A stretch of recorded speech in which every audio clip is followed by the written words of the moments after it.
هناك فرق بين الخوف والاحترام. لماذا كثير من الأطفال يخافون من الأهل؟ اليوم في بودكاست قصة وشاي نحن أمام أحد تلك المواضيع التي نعيشها، لكننا نادرا ما نتحدث عنها بصوت عالي. موضوع يمس براءة الطفولة ويشكل جزءا كبيرا من ذاكرتنا كبالغين. في كثير من البيوت تلاقي الطفل يخاف من أبوه أو أمه أكثر مما يحس بالراحة معاهم. الخوف مش بس من العقاب، أحيانا من كلمة قاسية أو نظرة حادة أو حتى صمت يجرح، ألا وهو الخوف من الأهل. الطفل اللي يخاف من أهله غالبا ما بيقدر يعبر عن نفسه، ما بيقدر يقول الحقيقة، يمكن يضطر للكذب بس عشان يتفادى العقوبة. أصعب شيء الخوف من البسمة، الخوف من ردة الفعل، التوتر عندما يصبح الأهل مصدر الرعب بدلا من الأمان. هل تريد أولادنا يطيعوننا خوفا منا ولا احتراما وحبا لنا؟ تخيل أن طفلك وفي بيتك الذي من المفترض يكون ملاذك الآمن أصبح مكانا تمشي فيه على قشر البيض. تخاف أن تخطئ، تخاف أن تعبر عن رأيك،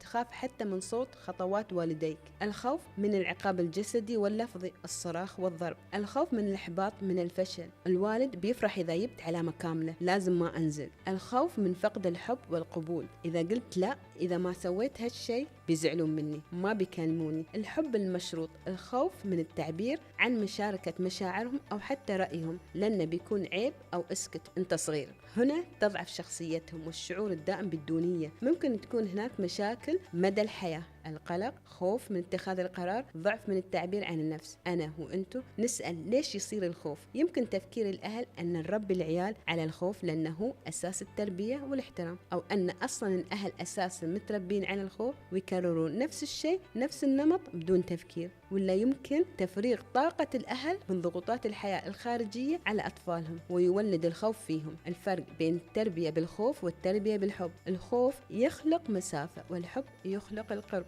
الطفل اللي يحترم والديه لأنه يحبهم ويثق فيهم غير عن الطفل اللي يطيعهم خوفا منهم. ليش ما نسمع لهم بدون مقاطعة، نتحاور معاهم بهدوء، نوضح لهم الخطأ من الصواب، نوازن بين الحزم والرحمة. والحين نشرب الشاي ونقول الخوف من الأهل هو سرقة للطفولة. أولادكم يحتاجون أمانكم قبل أوامركم. الخوف يبعدهم لكن الحب هو اللي يقربهم. الله يحفظ لكم أولادكم ويجعل بيوتكم مليانة رحمة وطمأنينة.